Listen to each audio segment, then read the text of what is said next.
Design Review Board. We have a full house tonight. I hope you all are going to speak. You only get a half hour. And if you will call the meeting is called to order, and we just need attendance. Member Dupowski? Here. Member Cook? Here. Vice Chair Zagorczyk? Here. Chair Miller? Here. And Absent is Member Hinthorn this evening. exactly. Okay. If you'd all join me, stand and face the flag. Pledge of allegiance. I pledge allegiance to the flag of the United States of America and to the republic for which it stands, one nation, under God, indivisible, with liberty and justice.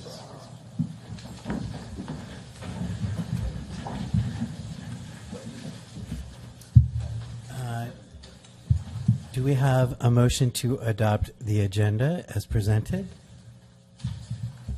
I'll make a motion to adopt the agenda. I'll second. All right, all in favor? Aye. Aye. Approval of minutes. I did not see anything in the minutes. I don't think we Did got anybody else? any minutes to approve. Yeah, there were two. There's two sets of minutes. Two sets of minutes. July Sorry about 11th and November 14th. that. Oh, yeah. Nobody else saw anything? Then I will make a motion to approve the minutes as presented. I'll second. In favor? Aye. Aye. Okay. Public comment of any matters not listed on the agenda. All right. With that, we'll move on. Presentations. And just for the record, we didn't receive any public comment electronically either. Okay, great. The presentations. There's none Public tonight. hearings. First order. Consider resolution number 24006 approving design review for proposed residential remodel of the existing residence and addition of a new carport and pool and spa landscape improvements at 6867 Jefferson Street, APN 036026014, and find the proposal project exempt from the California Environmental Quality Act. Well, that was a great introduction. Thank you. So I can actually skip the first slide because you just read my mind. So we can go to the second one. Okay, so getting into the project description, the applicant is seeking to remodel the existing 3-bedroom, 2-bath residence at 6867 Jefferson Street with the main goal of reconfiguring the interior to accommodate an additional 1.5 baths and provide an open floor plan for a shared living and outdoor space. In addition, the project includes new landscaping, a pool and a spa, and a carport to provide covered parking. Changes to the existing footprint are negligible. The remodel of the home would result in a reduction of the primary square footage by 3 feet while still adding the 1.5 baths. It would require the demo of the existing one-car garage in the rear and the construction of a carport that would be attached to an ADU that is not part of this design review, a pool, spa, and other landscape elements, as well as front, rear, and side landscaping. Based on the information provided, staff is recommending approval of this project with the proposed conditions, along with any additional conditions seen fit by the ZDRB. And after the conclusion of the discussion items addressed in the staff report and during this presentation are discussed by the board. Next slide, please. So the negligible changes to the footprint are primarily to accommodate the removal of the chimney, which is up on the top image, which is the existing residence. The project would instead have a gas insert fireplace at the rear of the home, which requires a minor bump out of the south elevation not seen from the public right away.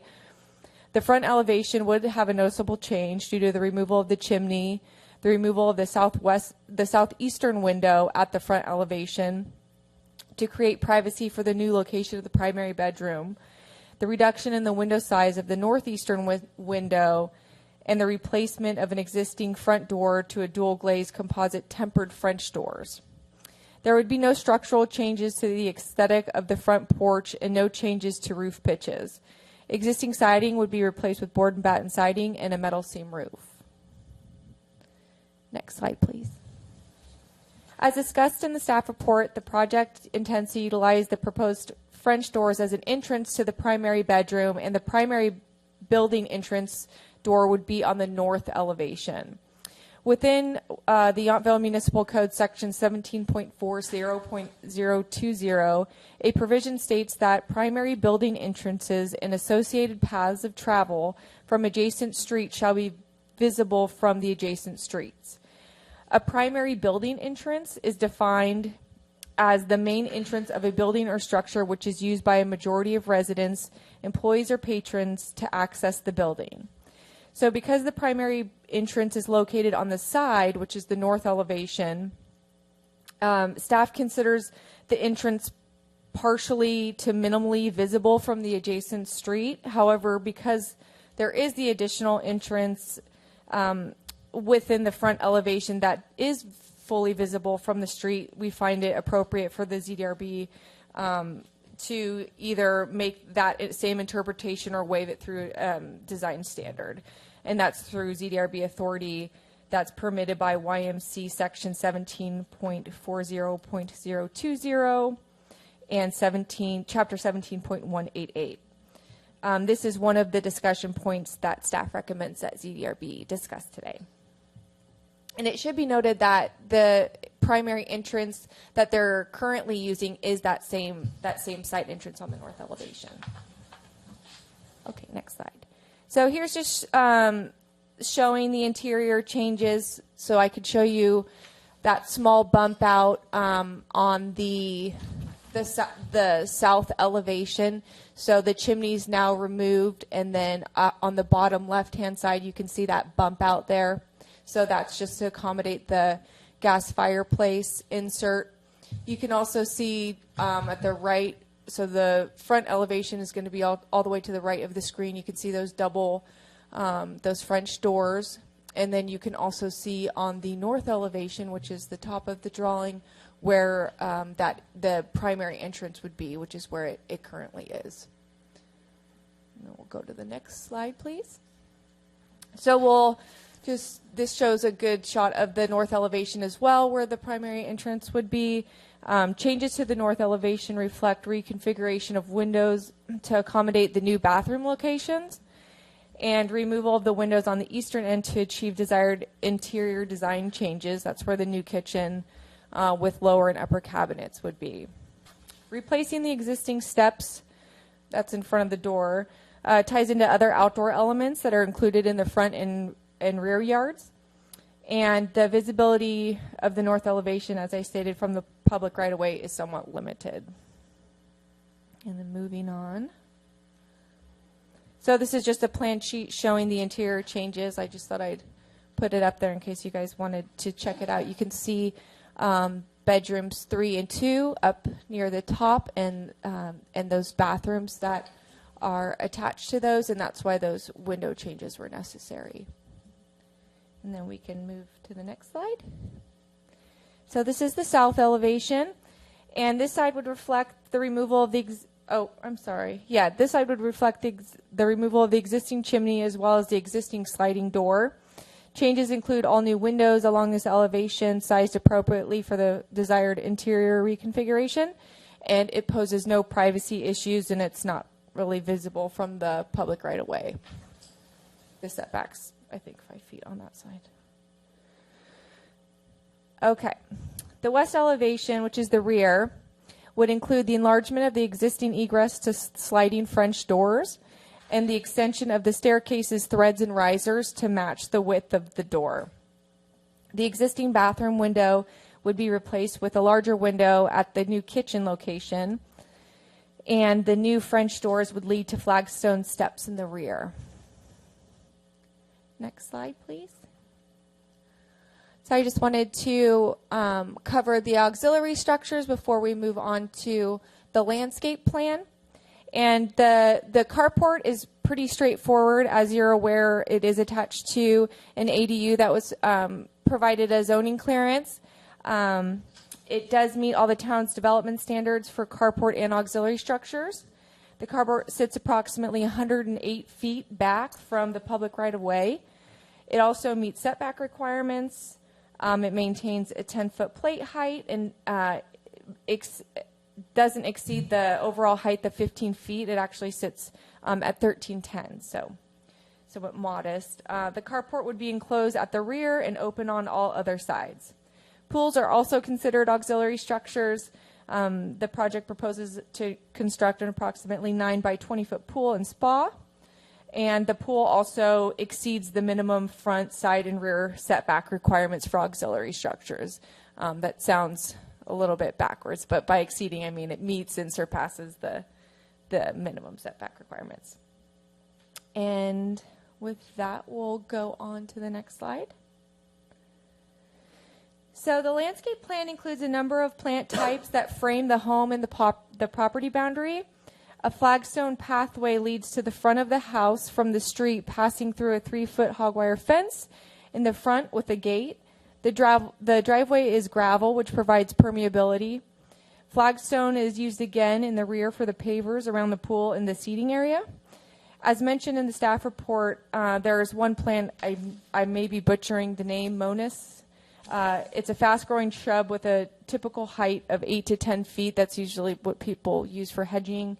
So I just felt like I should note it in there because it does have the ability to grow much taller than 3 feet, which is the height limit of what we allow in the front setback. So I just wanted to make the board aware of that, and there could be a recommendation to replace it with something else. They do have other low ornamental grasses in the front, which I think that do meet the code, and so the hedging might provide a bit of a difference in depth. You know, you wouldn't want something exactly the same height behind it because then it wouldn't show. Or it could just be reinforced that, hey, these need to be kept at the 3-foot max height requirement. There are also 2 landscape elements that are proposed in the rear yard.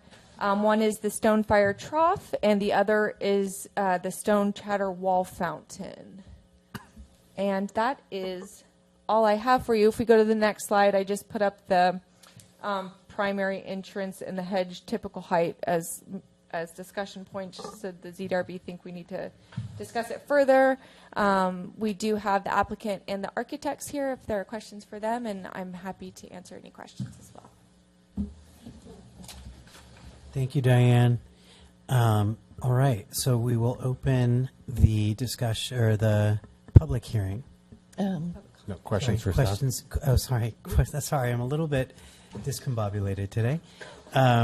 Yes, question and answer. Does anyone have any questions for Staff. Diane, the front entrance, it was hard to see from the elevation drawings.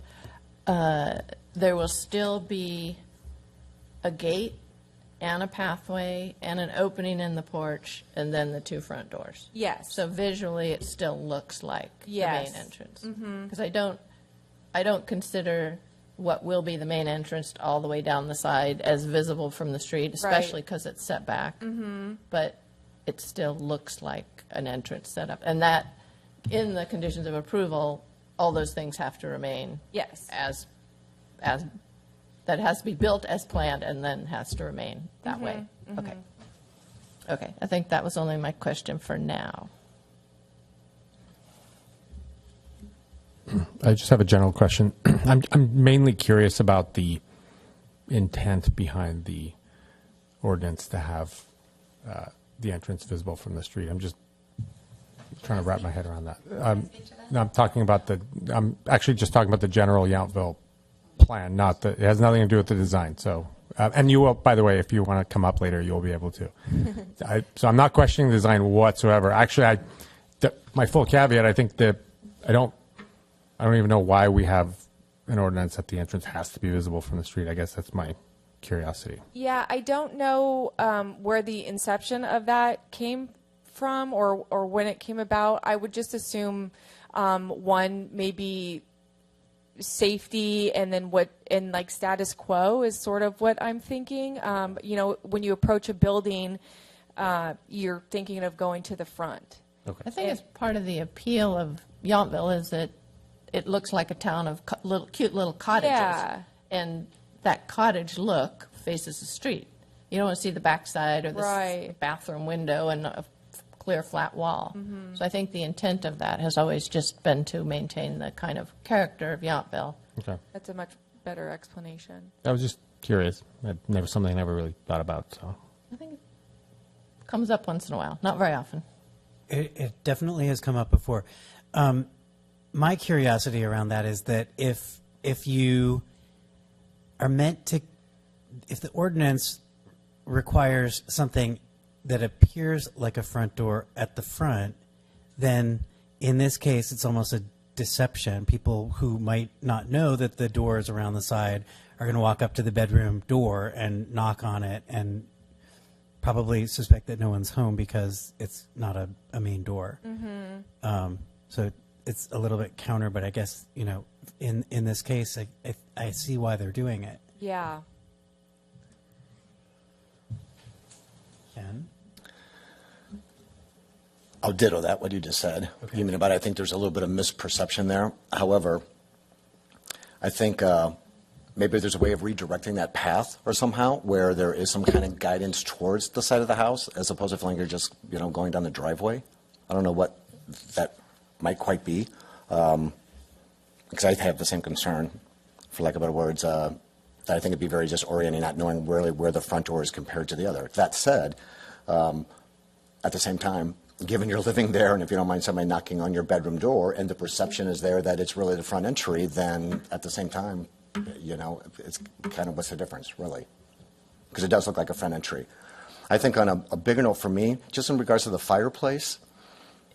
Excuse me, Chair Miller, it's question time, so questions of staff at this point rather than comments from the board. Thank you.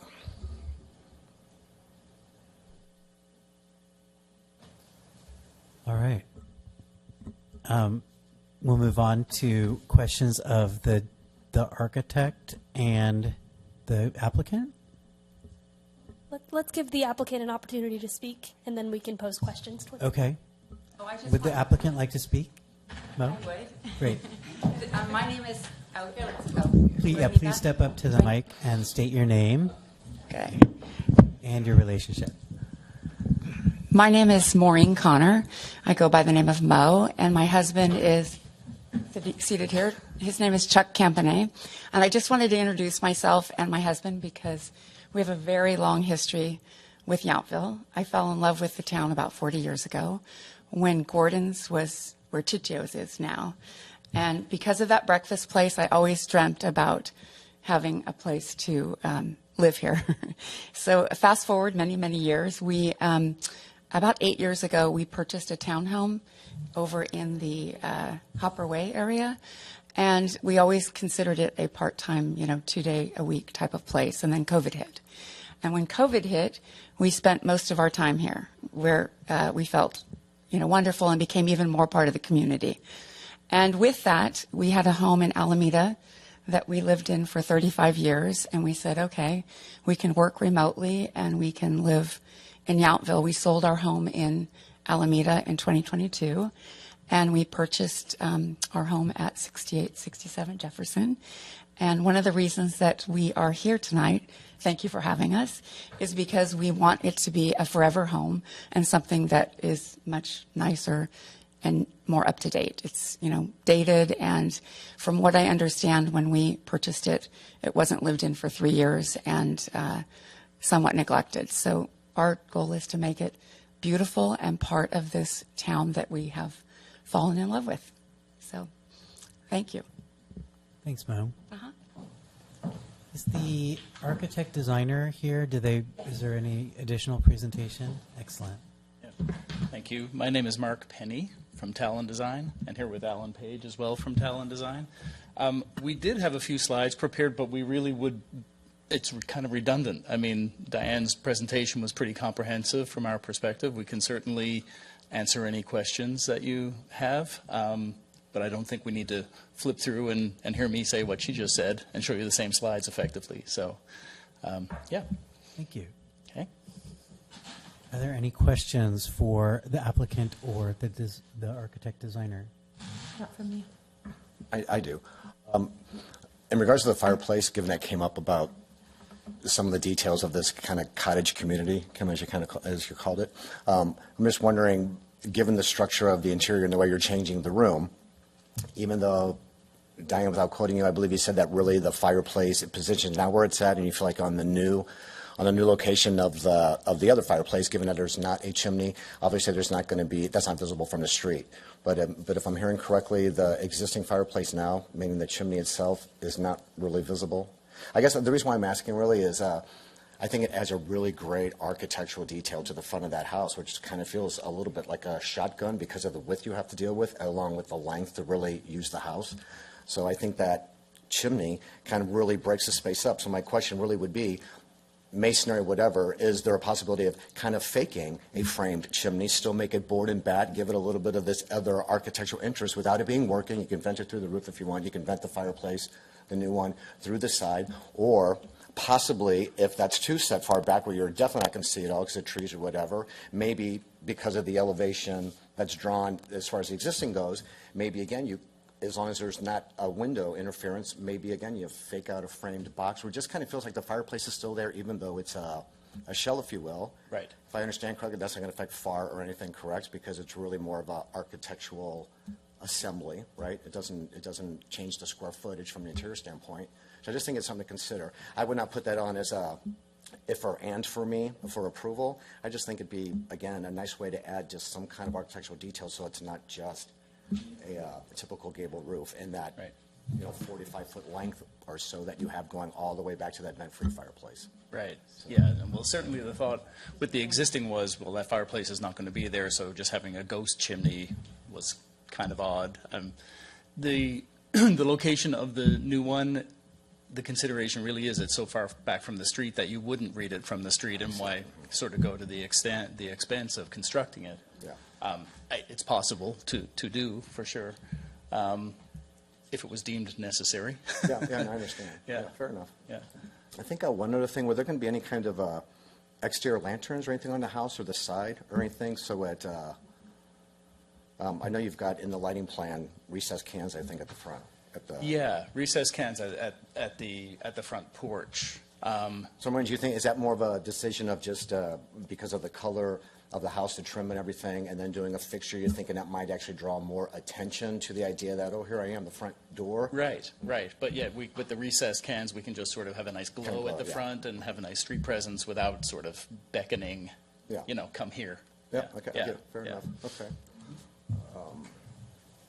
And then the hedging, since that came up, I think it would just be a wise idea, and again, up to you guys, but it kind of seems to enforce a particular hedge when we know there's many other varieties to be able to put a hedge in that you don't have to worry about enforcement of the hedge for yourself. I think it might be a good idea out of all of them to choose a different variety and just kind of have it over with. Something that you're not going to have to maintain it 3 feet. Well, or for lack of better words, expect the town or the vice versa to be having to keep an eye out because your hedge is too high, kind of thing. You know what I mean? We have a landscape consultant, so we can certainly talk to him about alternate species. Very good. Oh, one other thing. On the east elevation, I believe, of the ADU, my only question about that is the far right side where the door is that just because the lines can get filled in from the CAD, or keep going, Diane, yeah. Or it might just ring around. Keep going. Yeah. It's going through the same. There you go. Yeah. So that white blocking, if you will, that would really be board and back. It would. Okay. All right. I didn't know if I was missing something, or if it's like, and I think it's just because your lines didn't hit the CAD part. Yeah. Okay. Yeah, that would be the same board and bat. Fair enough. Very good. I don't have any questions. Okay. Thank you. Okay, you're welcome. Thank you. Discussion amongst the board. I have a question, kind of, maybe it's Irene or Mackenzie. Given, do we need to do public comment first? Okay. Okay. Public comment? Anybody here in the audience that wants to speak to this?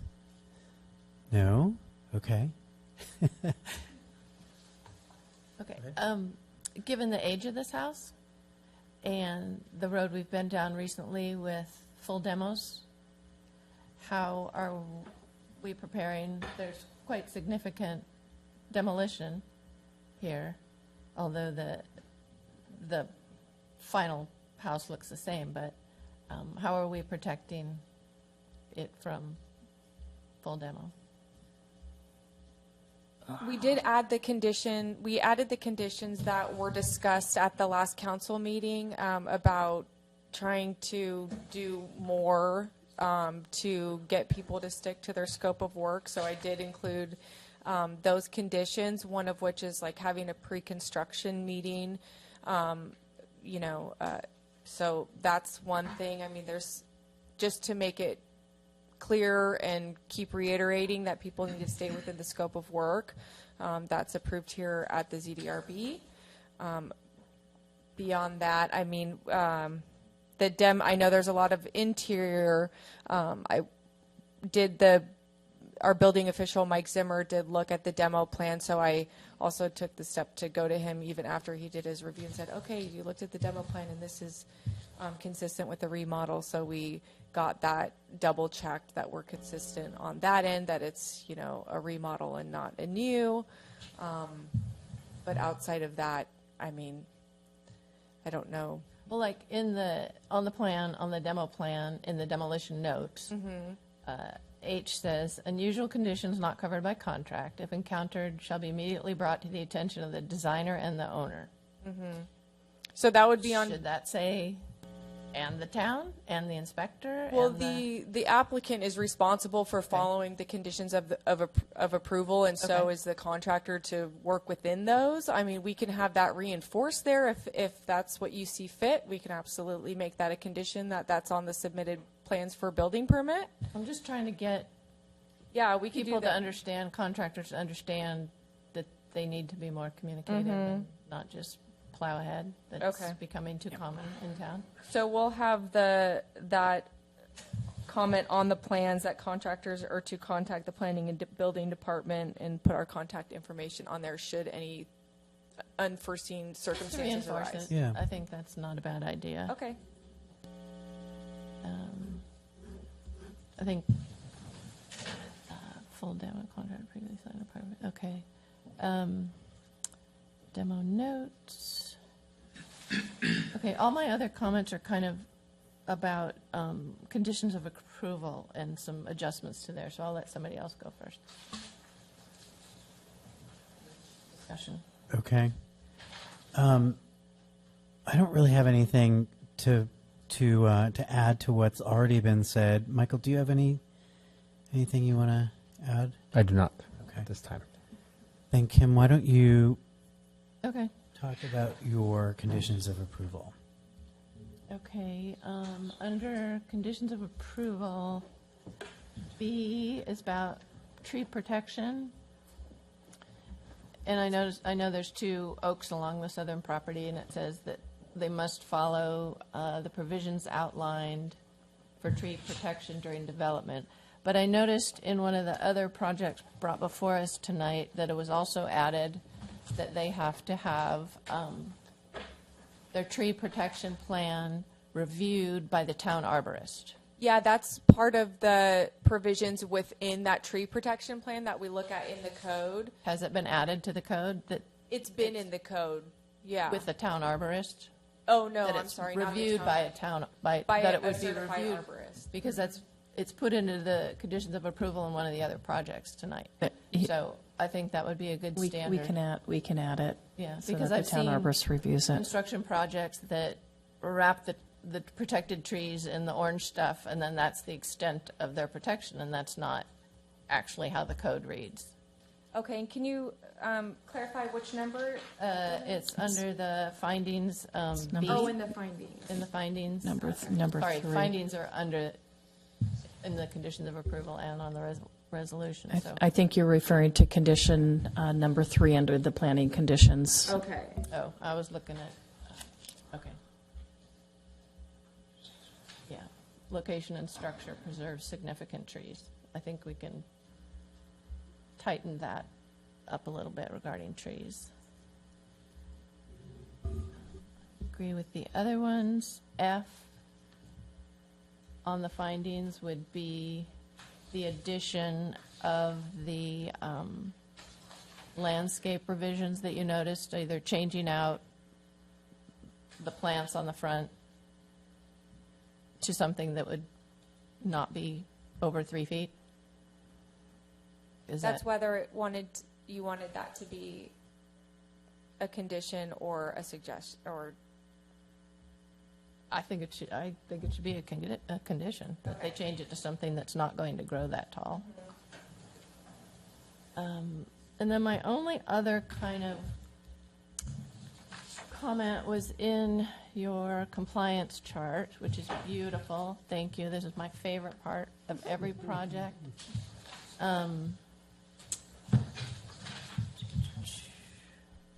Compliance table, page 3, talks about the primary entrance of the building. And I think down at the very end, where it talks about existing front porch with wall facade behind is to remain, cradle on the traffic, okay.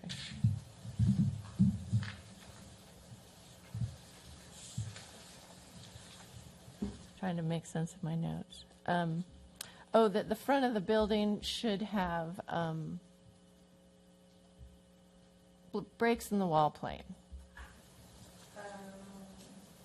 The very last one on page 3. okay. And I don't agree that because it's behind a porch, because it has a porch, it makes it exempt from that. I think it does not have breaks in the plane, but I think since the front is existing, I could approve it on that basis. Okay. But I think by saying it has a front porch exempts it I didn't from say that feature. I didn't say it exempts it or that it's not applicable. I was saying that it creates a break from the wall behind it. So it creates, because the intention is to create dimension, which the porch and railing achieves. That's where I was coming from. And the break is horizontal. Yeah. From that front pediment. Oh, from to the roof back yeah. that way? Okay. Yeah. Okay, I can see that argument. I wasn't going to say change it, I was just going to say, okay, that makes sense.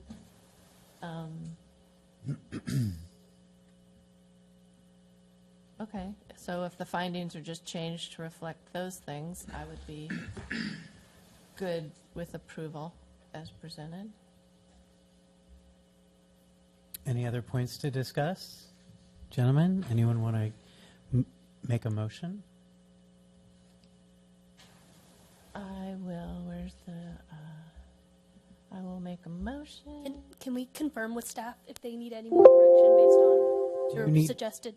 Sure. No. Is there any other direction you need? No, thank Okay. you. Okay.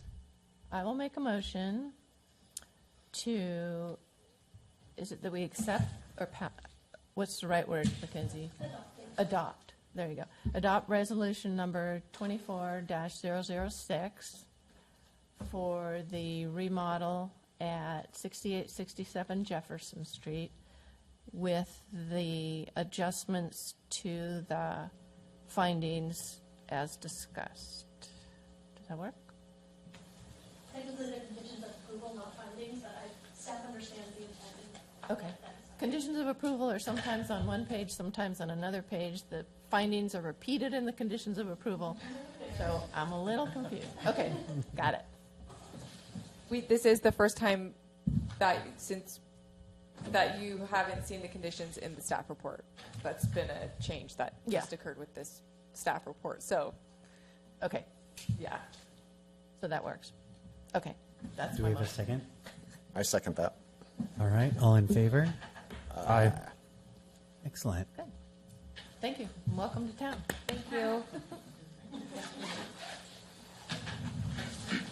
All right. We move on to item B.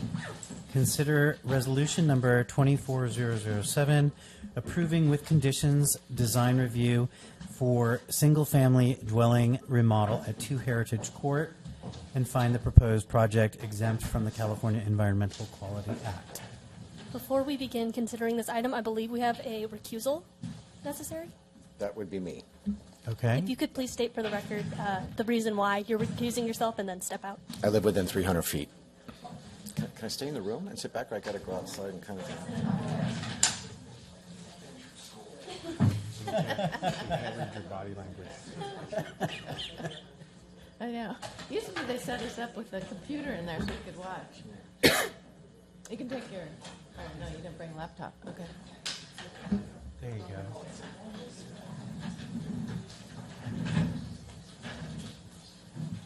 Hello, Kyle.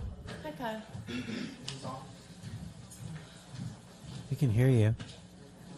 Good evening, Chair Miller and board members. I can't. Thank you all for being here. The project I'll be presenting first, this is for 2 Heritage. It's the remodel of a single-family dwelling, and the applicant wasn't able to be here, but Kristen is here on your behalf. She'll be reading a letter that they prepared. So the site is currently developed with a single-family dwelling, and we recently approved an ADU and a junior ADU on the site. Those were approved in December, and they haven't been constructed yet, but they've already been approved. So you will see them on these plans, but you would not have seen them on the site if you went out to look at it. The approved ADU is just under 1,000 feet, and the junior ADU is just under 500 square feet. The current FAR is 0.29.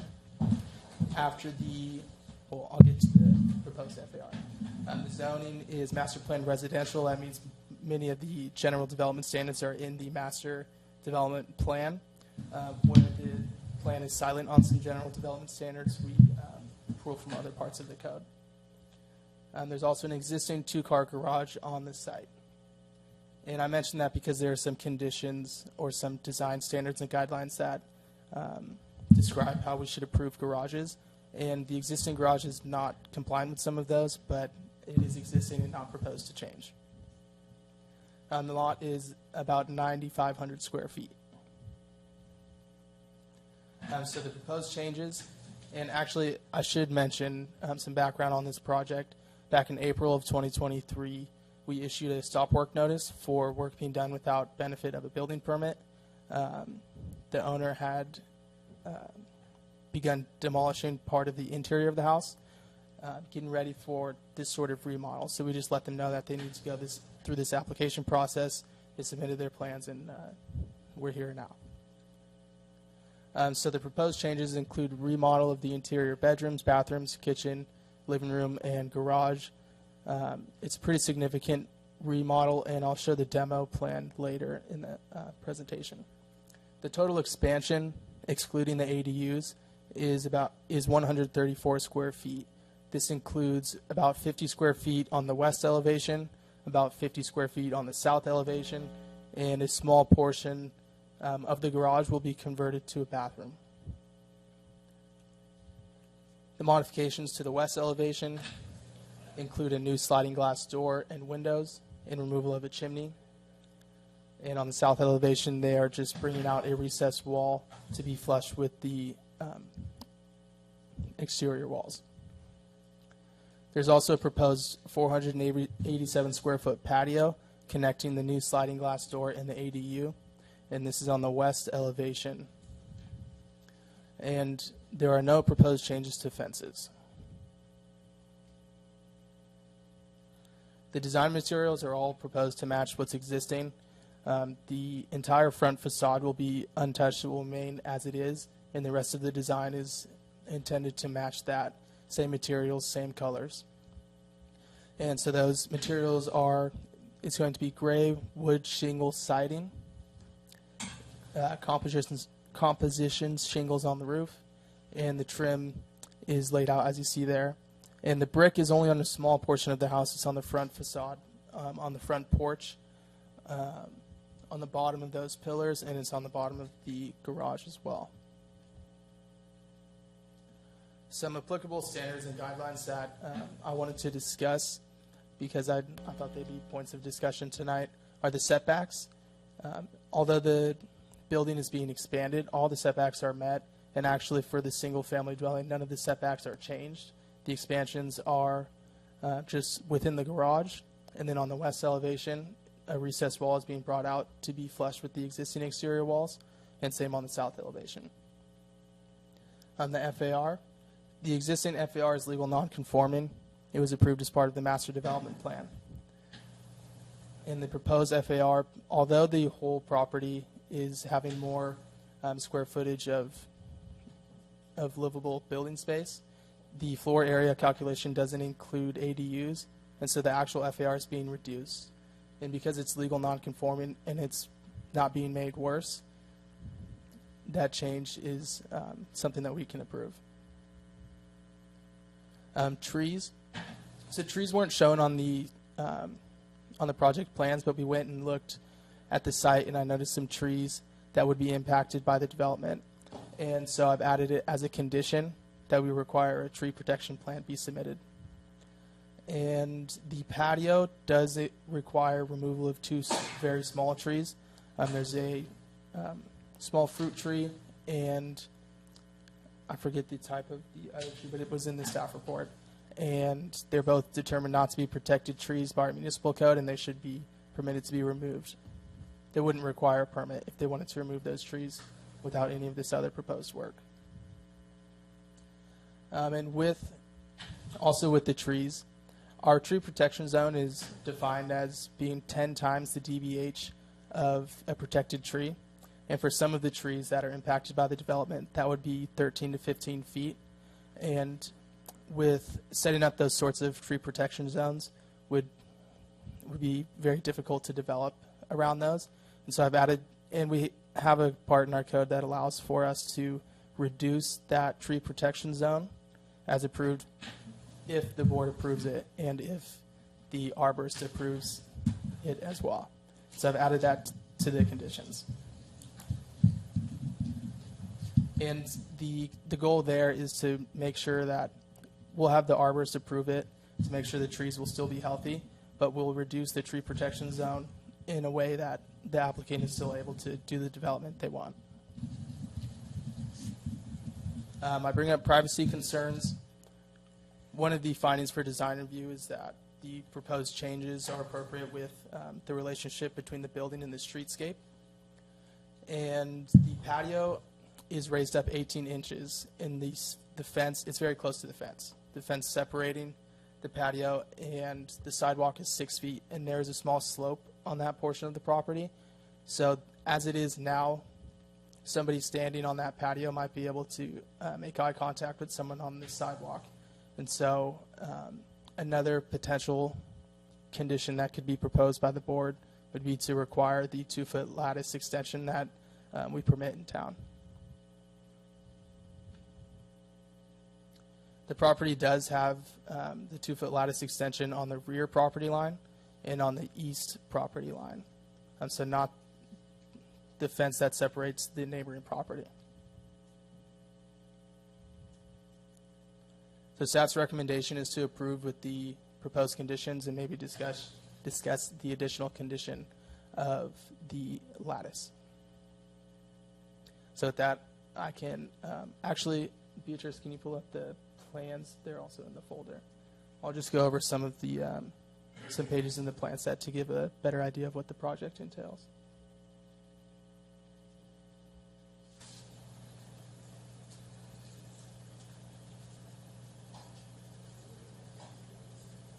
So you can see there, this front page shows the proposed layout of the building, and it shows the front elevation existing and proposed.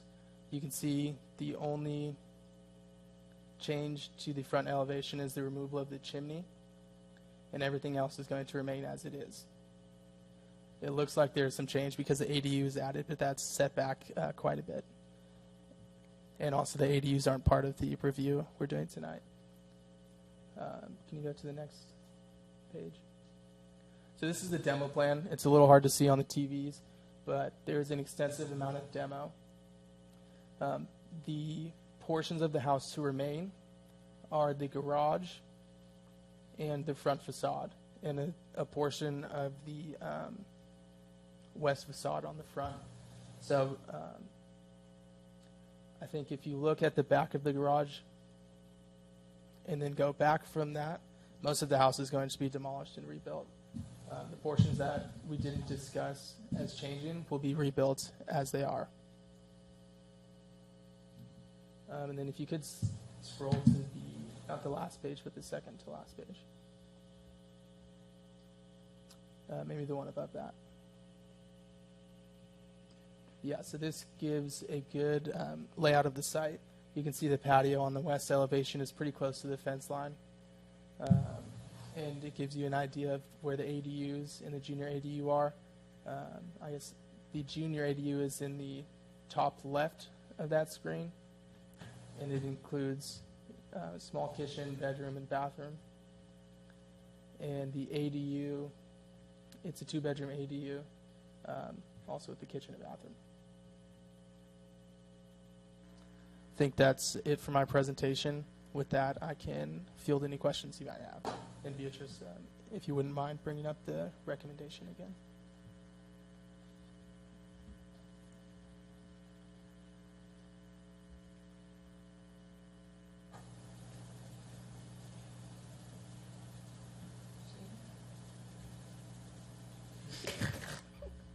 Looking at the plans. Yeah. Do we have any questions for the staff? Do you? Of course. So the existing 2.9 FAR is development wide. That's pretty much was I'm not accepted. sure what the other properties FAR are. But they haven't added to this They haven't with any added to illegal that construction since or the- anything? Okay. Not that I'm aware of, no. It seems like the existing footprint of the house is what was approved as part of the master development plan. Okay. This is another instance where I'm saddened by what the state has done to us, because this house is adding, I think you said, almost 1,500 square feet to the FAR, and we have no say over it. Yeah, we do have a condition in our ADU standards that the addition should not make it so that the site has greater than 60% lot coverage. And in regards to that standard, this site is compliant. The lot coverage is less than 60%. Okay, good to know, but it saddens me that home buyers choose Yountville for its character and its charm, which is small houses and knowing your neighbors, and then choose to distort the state's ADU laws to the point that they're making the largest house they can possibly make. And it's just so not what Yountville is about. And it's a state law. We can't do anything about it. But they certainly do not create the affordable housing that they were intended to create. And in the end, it just makes houses in Yountville even more expensive because they've added 1,500 square feet to this. So there's nothing we can do. I just needed to voice that.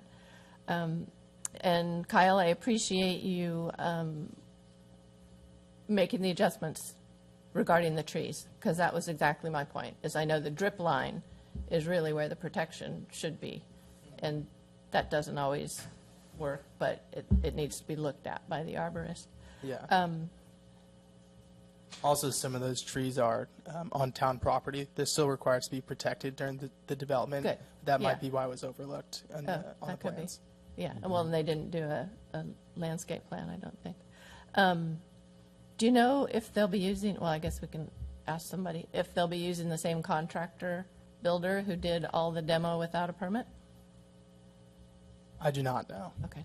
They will, when they submit a building permit, they'll include the contractor at that point. Okay, that's a subject for discussion later today. It's on my list. Okay, those are my questions. Thank you. Thank you. Good job, Kyle. Michael. I just had one question. The side patio looks uncovered. It looks exposed. The one in the rear, is that also uncovered as well? I couldn't tell. Yes. Okay. Member Cook, since you made a comment about the ADU guidelines, I don't disagree with your interpretation, but since you made a comment, I thought I would follow up with a comment. Of course. I also appreciate the intent of the ADU and junior ADU law. Obviously, when you look at this, it's a great way to get more square footage. Yep. However, when you think about the fact that you now have, these properties do have the capability of, in theory, housing more people, whereas in the past they wouldn't. In terms of, increasing the house price, you could argue it has a potentially better effect if you have higher priced houses and somebody wants to purchase it. They may pay more because they know they could get some rental income out of it, and the rental income ultimately solves the, in theory, housing problem. So it's really about creating the conditions where more people could live, where without it, those conditions wouldn't exist, and it just gives home builders more choice.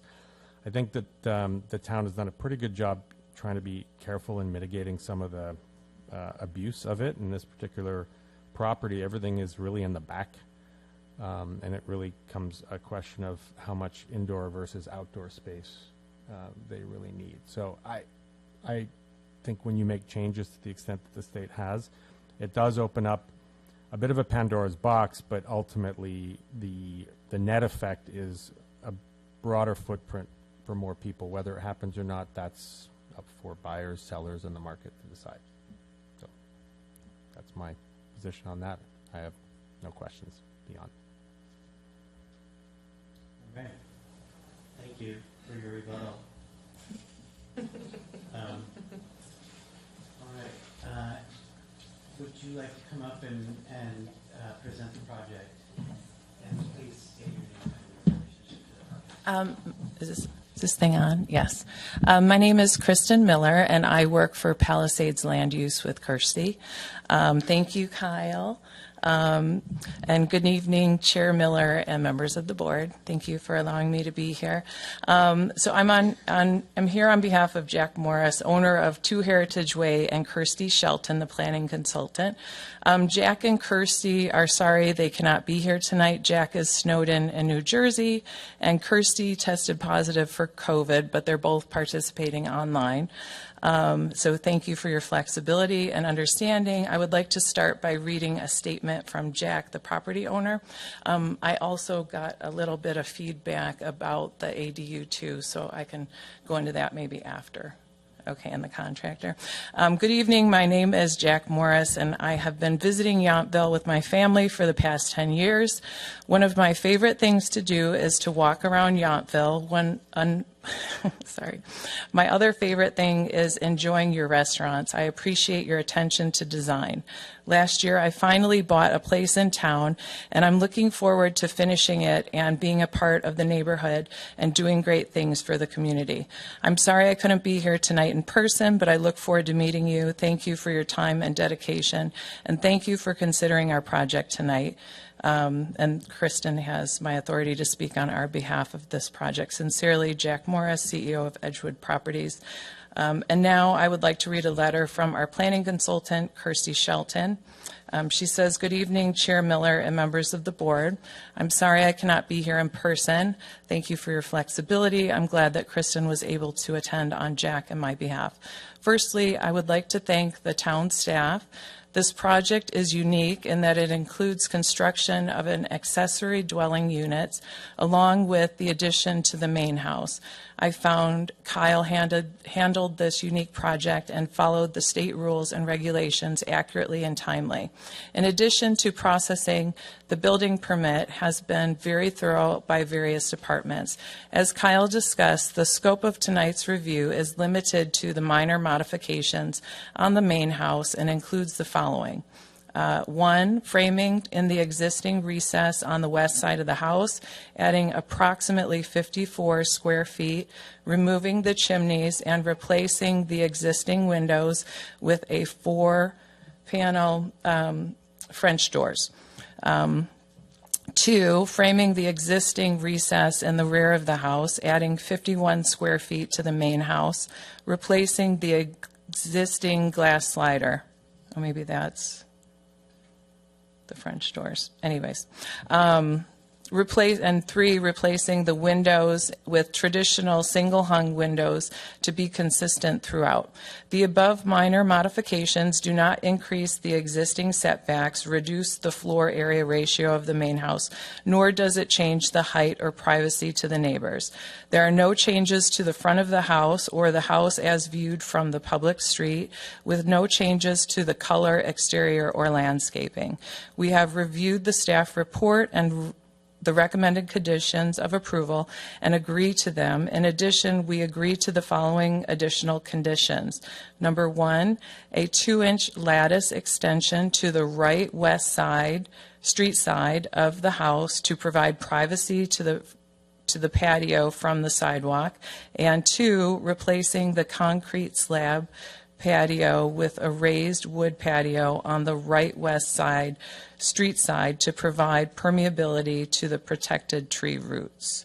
Thank you for your time and consideration on this project, and thank you for your flexibility tonight.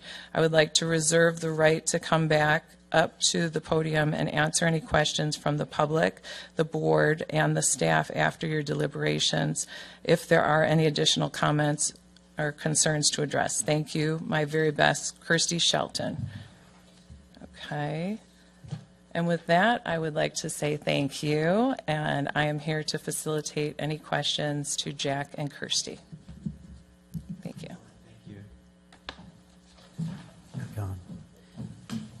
Gone. All right. Does anyone have any questions?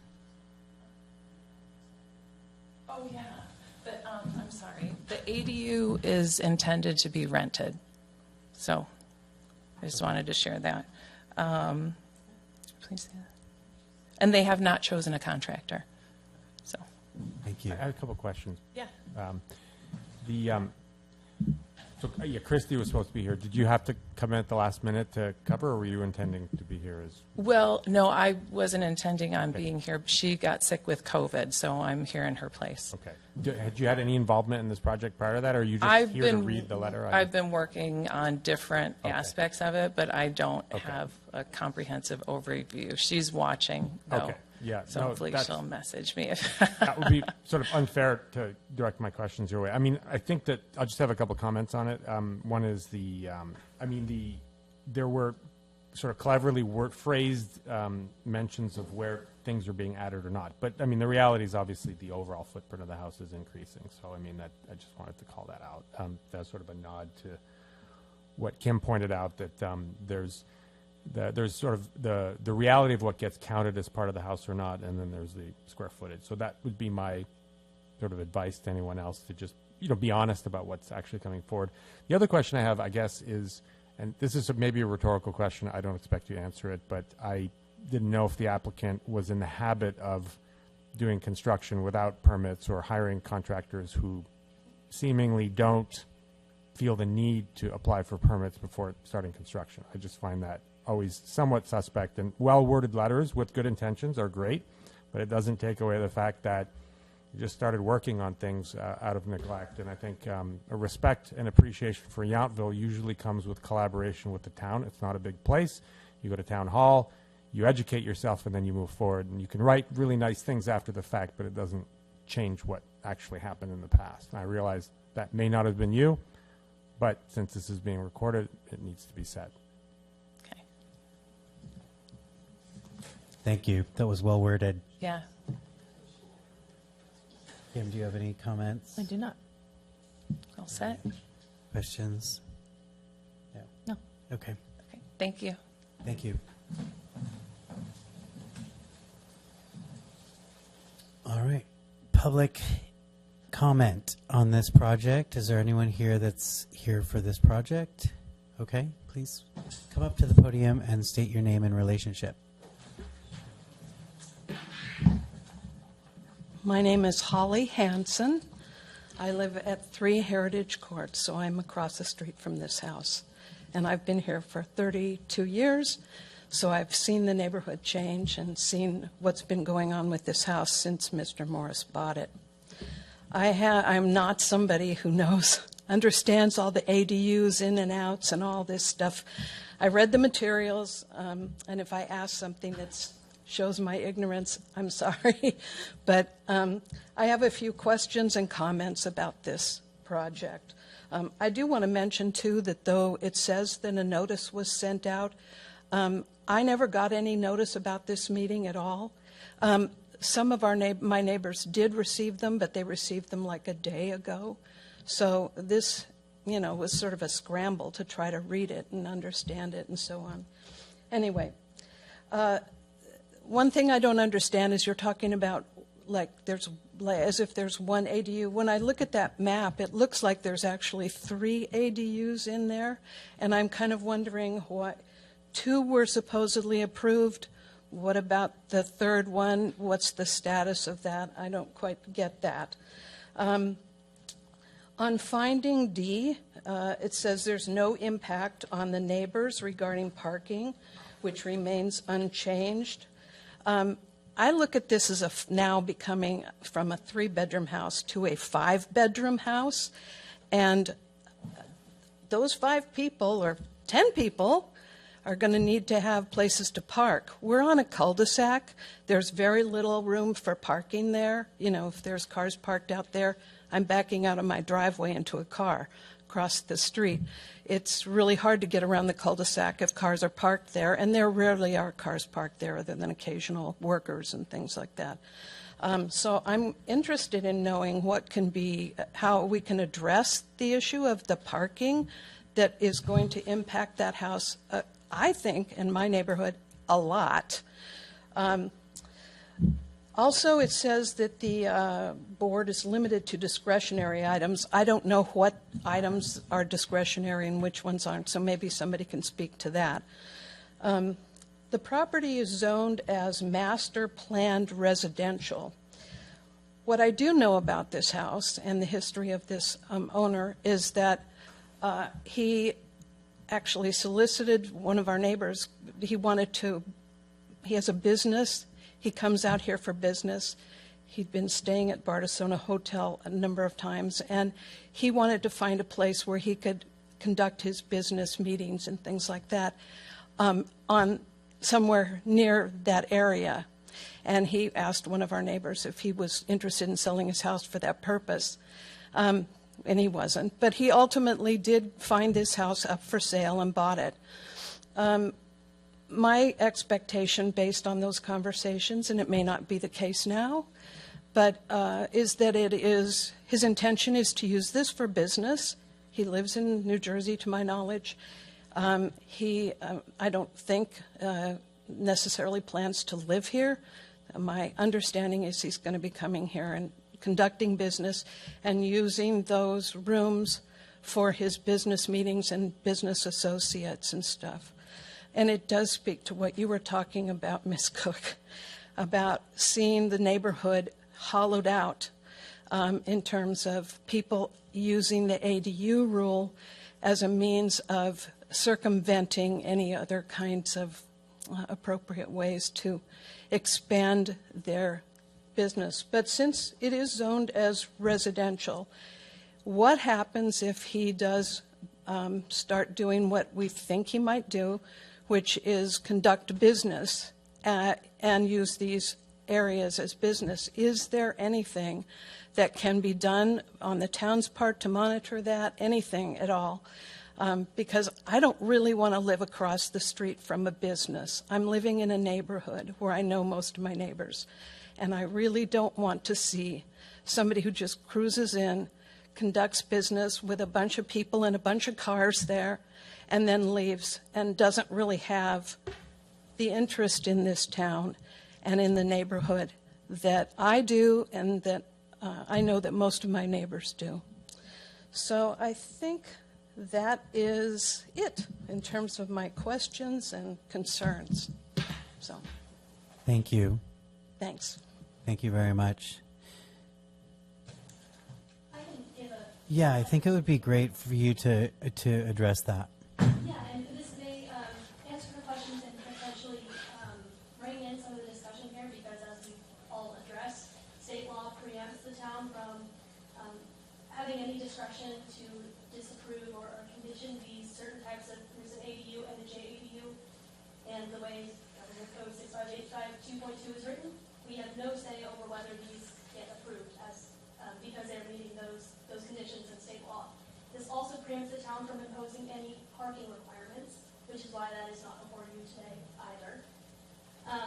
And in addition to that comment, home occupations are a permitted use within this district and in the zoning code, and are subject to use permit requirements that I'm not necessarily sure it would need a use permit based on the size of any supposed occupation that could be taking place in a residence. So the code does speak to these things, and state ADU law does tie your hands at this point, and it also does limit what discussion we can have on those matters at this meeting, because it's not in the purview to tonight's meeting, unfortunately. Okay. Thank you. Could maybe address one specific thing that the public comment addressed, that it seemed like there were 3 ADUs. Just for an educational clarification, there's the ADUs that are classically ADUs have to have a separate entrance from the outside, and they have to have minimum requirements, which presumably this does. A junior ADU does not have to have an entrance from the outside, but from within the house, but also has to meet it. So there are 2 ADUs, one junior, one regular, which conform to the state. It's not 3. I just wanted to clarify that. Doesn't change the potential baseline assumptions you're making. I just wanted to clarify that the way this is presented does conform to the various state guidelines. I mean, as for the way people use the space and modify it, I would say that if these are things that sadly we don't have a lot of control over, even if the house hadn't been modified, when new people move in, they can still change behavior accordingly. And this, of course, the question begs that if state laws increase the likelihood that certain behaviors happen, it's hard to know at this point, but I can appreciate and completely understand that with these unknowns starting to make their way into the neighborhoods, it's logical to be uncertain, and uncertainty is uncomfortable. And these are things that we will continue to pay attention to and monitor to the extent that we can.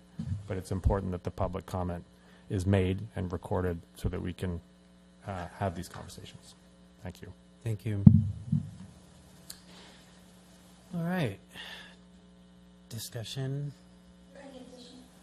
Oh, I'm sorry. Additional public comment or comment from? Sorry? Can you step up to the mic? Sorry. Sorry. I just wanted to make a comment that Jack does own a winery, but he has conference rooms and offices there where he would be conducting business. He's very much looking forward to being a part of this community and, would be very mindful of the neighbors. So I just wanted to add that he does have a place to conduct business. So that's it. Thank you. Right. Discussion amongst the board. It does go back to something that's come up before, that when people have a project plan for their house, it's really nice if they reach out to the neighbors and talk to them and let them know what's happening and how they will provide contact information for contractors, and if the contractors will take care to be careful with their parking and understand the rules and things like that. It's just, to be a good neighbor starts by being a good neighbor.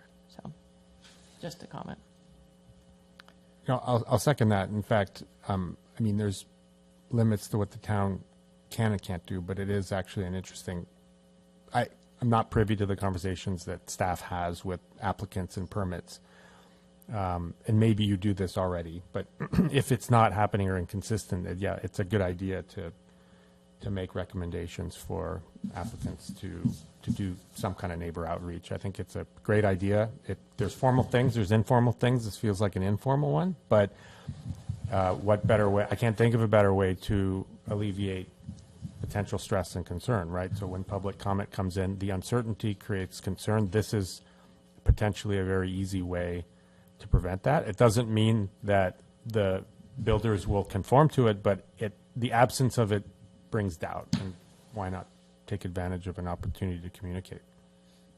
I think it goes along with the owner being not a human but a corporation makes it even a little bit more suspect. It makes it harder. Why do you say that the owner's not a human and is a corporation? I don't understand that. Well, just that the applicant is a property holding company as opposed to an individual. I just want to be clear. I think it is an individual. Okay. But he's just not here. Okay. That's not my Unless I'm perception. incorrect. But Okay. Okay. Yeah. Okay. It doesn't. Any other comments or questions? Discussion? Not for me. Okay. Anybody want to make a motion? I did want to get some clarification on the direction you want to go. For the fence, we recommended the 2-foot lattice on the west elevation, and so I think that's something that the board will need to decide if they want to approve. And then also, Kristen mentioned one of the additional measures for the tree protection plan is, if deemed necessary, they're willing to change the patio from being a concrete slab to being a deck that's raised. And the idea there is that some of the roots will be able to still grow and not be ripped up. Okay, yeah, I think that's an excellent point. I would like to add that to the conditions of approval. I think that comes right up to the edge of the fence, right to the edge of the trees. There's a couple olive trees, there's a couple carob trees, and an elm or something. As far as the fence, that's personal to the property owner, whether he cares if people see him or not. I wouldn't make that required. Yeah, I think the lattice is already an optional extension. Yeah. That doesn't require Yeah. conditions. Just to clarify my earlier comment, what is Edgewood Properties?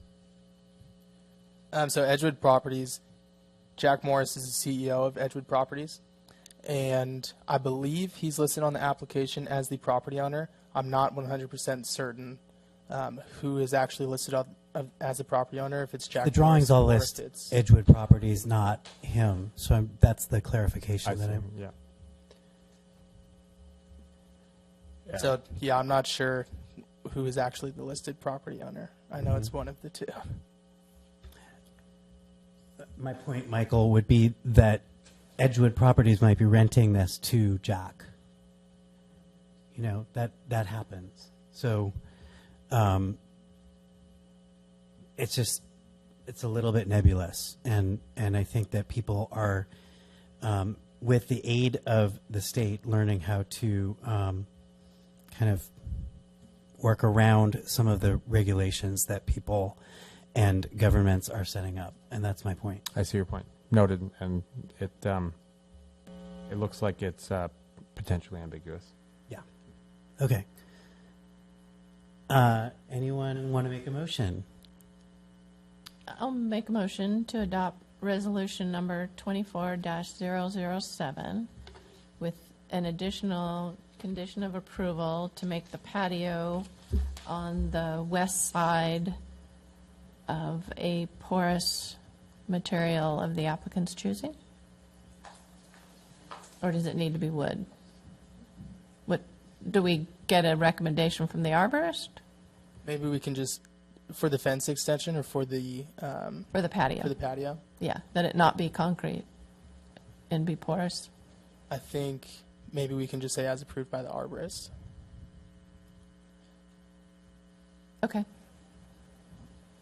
I'm a little bit concerned about having the arborist determine what type of What material Okay. Yeah. would be for that area. I would say another type of material that is not concrete. Okay. Permeable Okay. surface. Permeable Permeable. surface. Yeah. that the patio to the west be created of a permeable surface. That would be my addition.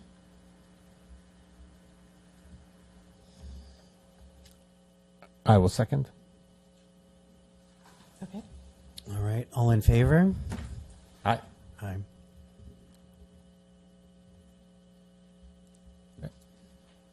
All right, moving on to item number item C. Provide recommendation to Town Council considering approval of resolution number 24008, approving with conditions design review for the proposed parlor room conversion and terrace addition at 6526 Yelp Street, and find the proposed project exempt from the California Environmental Quality Act. Oh, yeah, Kenneth. Oh, yeah, we need to get Ken back in here. He used to fall asleep. Yeah, no kidding.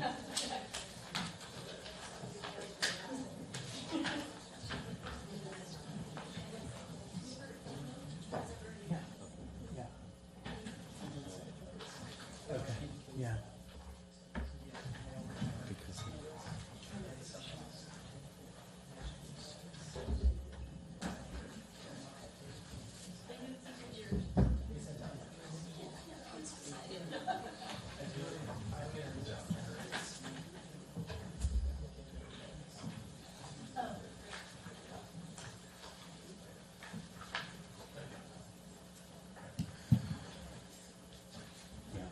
All right, thank you, Chair Miller. Welcome back, Member Duposky.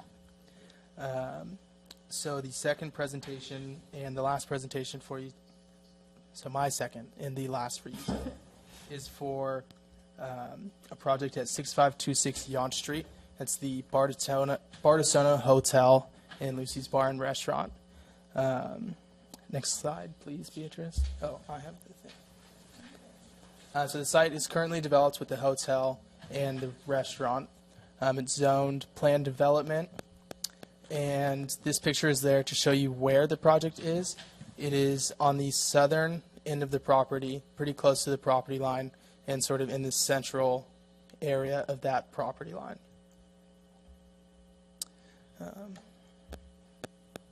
So the proposed changes, what you're seeing there, so that outdoor terrace is where the existing trellis was on the previous slide, so just so you can know where the project is.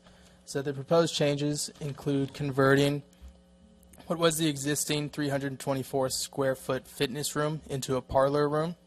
And actually that use as a fitness room was discontinued back in 2019 as part of the economic recovery program. So it's just been used for storage. And this project is proposing to convert that room into a parlor space, and that parlor room will be accessible from the suites on either side, and that will give the hotel the flexibility to either rent that out as one suite with the parlor room, 2 suites with the parlor room, or just the suites can be rented individually, but the parlor room will not be rented individually. Booked is probably a better word than rented. Additionally, the project proposes the addition of a 700 square foot terrace attached to that parlor room. The terrace will include a 9-foot 5-inch trellis, a 7-foot 4-inch fence, patio furniture, a fireplace, and a water feature. I mentioned the height of the fireplace and the water feature because they are below the heights that would make them auxiliary structures.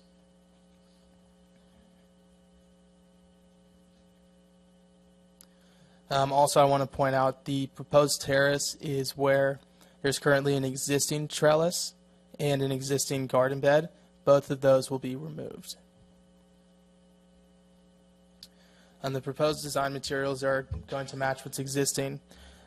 Currently, already on the property is concrete block, black stained cedar siding, rammed earth, cordon panels.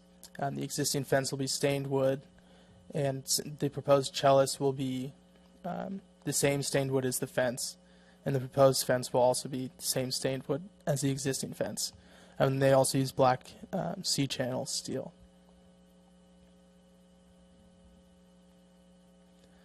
Some applicable standards and guidelines to go over. Exterior lighting. There will be lighting on the terrace, and it does fully comply with our standards for lighting. There will be, I'll go back to the plan. On the terrace, there will be 4 lights attached to the trellis. They'll be spread out evenly, and they're pointing downward, and the lights are fully shielded. There'll also be 6 lights attached to the fence, which are also pointed downward, and they actually have their sconces are angled down, so the light will only be pointing down. And those are just along the interior of the fence.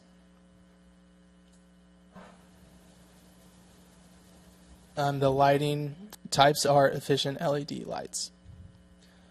Auxiliary structures, the only auxiliary structure proposed is the trellis. It meets the maximum height requirements, and it meets all requirements for setbacks. Fences, so this fence discussion is one of our conditions. When you measure the fence from the outside of the fence, it's 7 feet 4 inches. When you measure it from inside the fence, which is the terrace, it measures at 6 feet. And so one of the conditions in our municipal code allows the council to approve that a fence be measured from, our municipal code requires that fences be measured from finished grade unless otherwise approved by the council. And so one of our recommendations is to have the council approve the fence being measured from the terrace floor. And that would make it 6 feet. And that would also make it the same height as the other fences on the property. So it will look like it's in the same plane. So that's my presentation. And staff's recommendation is to approve the proposed project with the conditions proposed.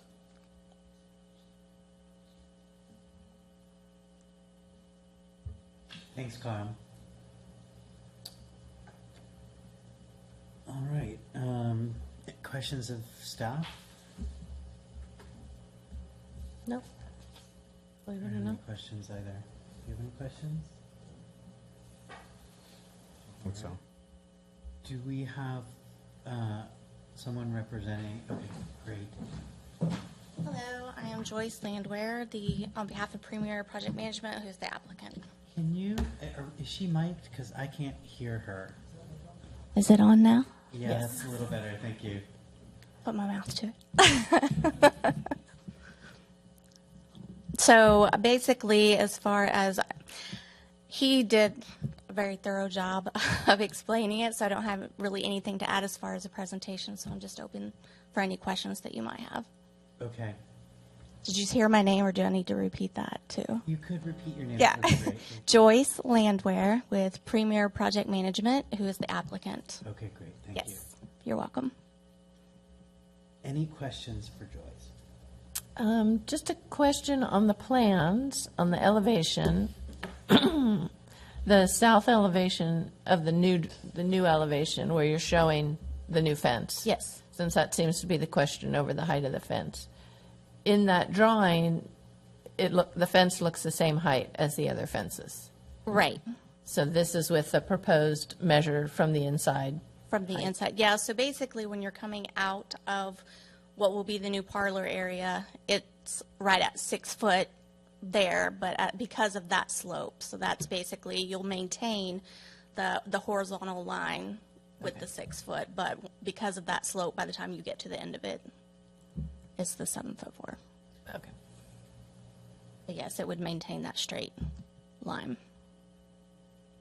Okay, thank you. Anybody else?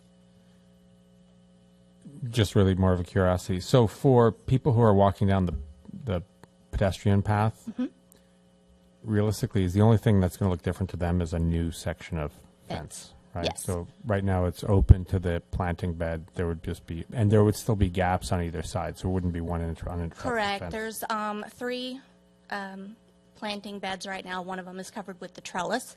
The one in the middle is the one that we're speaking of that's covered with the trellis that will be removed. So there'll still be the 2 planting beds on each side of it, with the walkways on each side of it, and then the fence further before the drop off of the public walkway sidewalk. Got it. Yeah, is there any building construction, or is it just are you actually changing the structure of the outside building, or is it just a terrace? It's basically just the terrace. There right now there's going to be, I don't know the name of the doors, but they slide open. Yeah. That's going to be replaced, so it's with a nano wall, so it's still going to be open up, but that's really what will look different other than the fence. Thank you. It sounds very lovely. No questions for me. I have no questions. I did want to just ask Kyle to clarify, why are we needing to stipulate a condition of approval on the 6-foot height of the fence if that's what they're proposing? Yeah, of course. So the way the fence is on the plans, it's measured 6 feet from the terrace floor. But if you measure it from outside the fence, it measures at 7 feet 4 inches. Because it goes down below that 6-foot fence. Yeah. There's a slope where the terrace is, so they build it flat. And when you get all the way out to the edge of the terrace, there's now the terrace floor is 1 foot and 4 inches higher than the floor outside the fence. But we don't really need a condition because that's what they're asking to do. Is that correct? So we need a condition, or we need town council's approval to allow them to measure the fence from the inside rather than the outside. And the point is, the code is written that way to make sure people don't build up the grade where the fence is supposed to be and then build 6 feet on top of that. Sure. Okay. But it appears that the applicant is applying to do what we're saying we would approve with the condition that they do what they're applying to do. Yes? Yes. Okay. Just so I understand. I mean, I will say that the rest of the 6-foot fencing is set a little bit further back. This would be Right. This would be a much juts more out a little bit further than the existing 6-foot fences that are there. yeah. That is So correct. it would visually it would stick out a lot more. So I think if you're on the other side of it, it'll look like a 7-foot fence, Right. as opposed to a 6-foot fence. But it will maintain Yes. same level, so It'll be consistent. it'll be consistent. It'll just be right up against It'll the look path. taller to me because I'm short. I can help Extremely tall clarify to a me. little more, and I think I understand why it's confusing. The condition is actually written to make sure they measure it from outside, and so the recommendation is to approve it without that condition, so allowing them to measure it from the inside. So Okay. Okay. Great. So I would move that we approve it as, what, sorry? Public comment? Oh, yeah, is there any other public comment? I'm sorry. Yeah. Skipped ahead. Okay, okay. I would move that we approve the application, resolution number 24008, as presented. And I think it goes without saying that we want them to measure from the inside of the fence. I'll second that. All in favor? Aye. Aye. All right, it's approved. Thank you. Just to clarify, that's just a recommendation to the town council, so this will. Okay. Yes, sorry, approved to recommend to the council. Thank you. Administrative items. Let's see. It's been a while since we've had a meeting, so there's a few administrative items. Again, the project that you heard earlier, 6867 Jefferson Street, we did an ADU zoning clearance for that project. We also recently did an ADU zoning clearance for 6630 Jefferson Street. As Kyle mentioned earlier, we did an ADU zoning clearance and junior ADU zoning clearance for 2 Heritage. We also did a fence lattice extension for 1982 Adams Street. We recently approved an administrative use permit for Stephen Miller Design at 6795 Washington Street and Building D.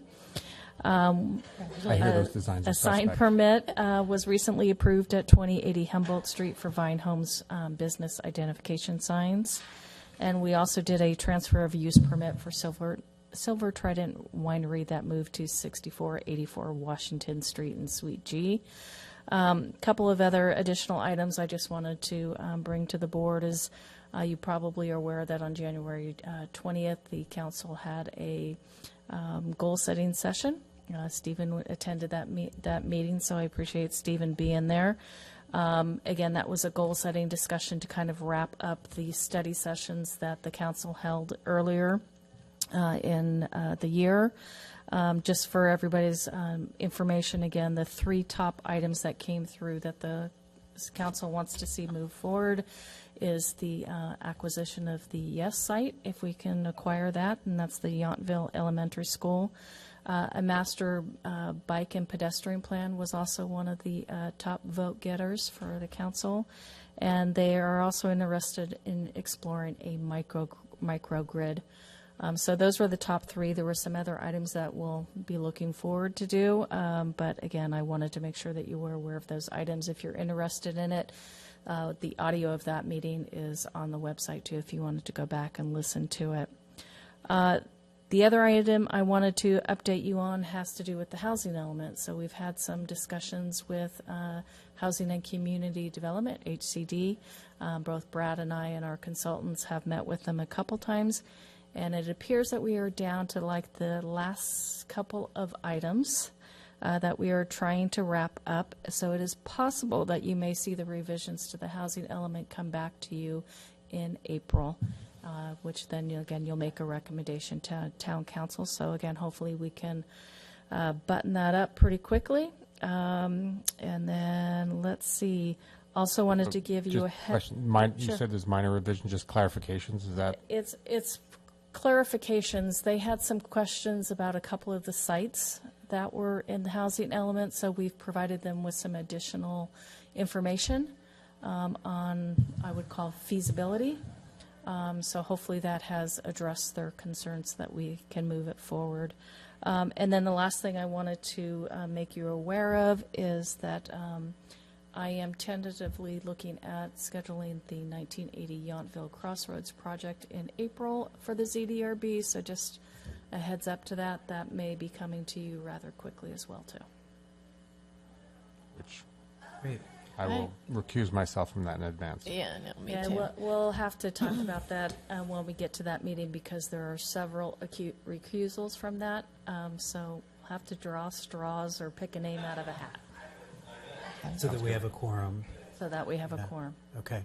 Along that lines, I have a couple questions. I did a quick email back and forth with you and Brad about the subject of applicants. It's on. Is it? Oh, Yeah, sorry. of applicants reaching out to board members for meetings outside of the public venue.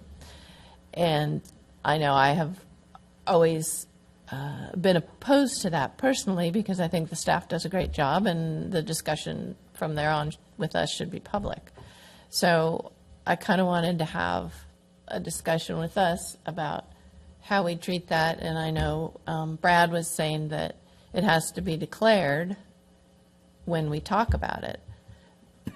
But there was also some question about, are we supposed to, if people choose to meet with the applicant outside of this meeting, are they required to also talk about what was covered? I can speak to that. Please. So I don't think there's any particular California law that touches on where, like, a body such as yourself would make those kind of statements. It's more of the concept of a fair hearing and due process, where any party that's subject to a quasi-judicial hearing has a right to know all of the evidence that's being used to make a decision against them. And so it is required for notions of fairness and under due process, sort of in a nebulous way, that you do need to make some sort of summary or statement of facts to go on the public record, so the applicant and any interested party in the public knows what grounds that decision was made on, what they can appeal, all the reasoning behind your decisions as a public body. So you are more than welcome, I think, to amend your bylaws maybe to require disclosure. You can do that with writing. There are just, of course, First Amendment concerns as well with trying to inhibit a board member from Really? Okay. Okay. But yes, it would need to be put in the record if there are ex parte communications going to the substance. More than, so if somebody meets with an applicant out, at site or wherever, would they need to also tell the public in the meeting what they talked about? Perhaps I wouldn't have to make a statement at the meeting. It would need to be part of the minutes. Maybe the secretary could put it in the record that's available on file. The procedure itself isn't written down somewhere that you need to follow, as long as the notions of due process are complete. Okay, just so everybody's aware, because. So am I correct in understanding that it's more important for us to disclose that a discussion was had rather than the content of that discussion? The content is important as well. Okay. Just so everyone is aware of what the evidence is being brought before you. You don't need to do a voice memo and record everything, but a fair summary of the facts, maybe what you saw on site, what you discussed, anything substantive that would affect your decision making. Okay. Go through the pieces of your decision should be put on the record. Okay.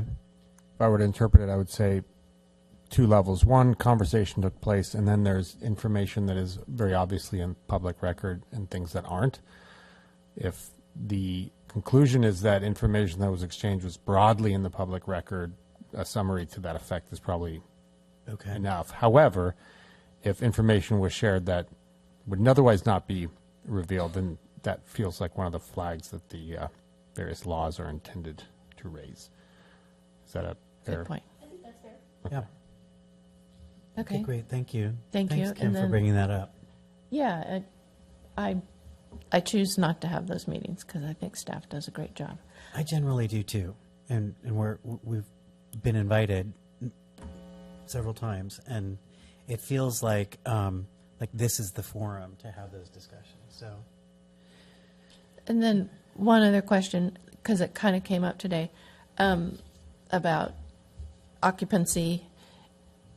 If somebody rents out their house to a business to use, does that need any kind of town permit? The business is going to use it as their business. They're going to be here for a month holding all their meetings and. No, because again, normally if you're running the business out of your home, you would typically have to do a home occupation permit. I know of a home that's being rented out for a business to use. Well, the inhabitant still needs, it's a homeowner occupation requires that the inhabitant is running that operation from their home and is taking up, I think, less than 25% of the home. There are conditions in the code already that limit it, and it is also based on a number of visitors that come to the business, whether you need a minor home occupation or a major home occupation permit, which requires different review as well.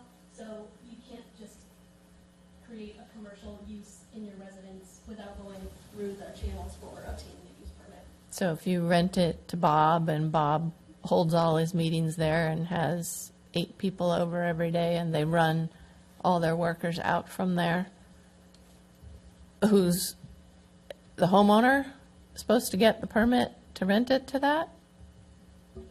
It's kind of a weird situation. Yeah, I believe the code says inhabitant. yeah, it has to be the I think so inhabitant. too.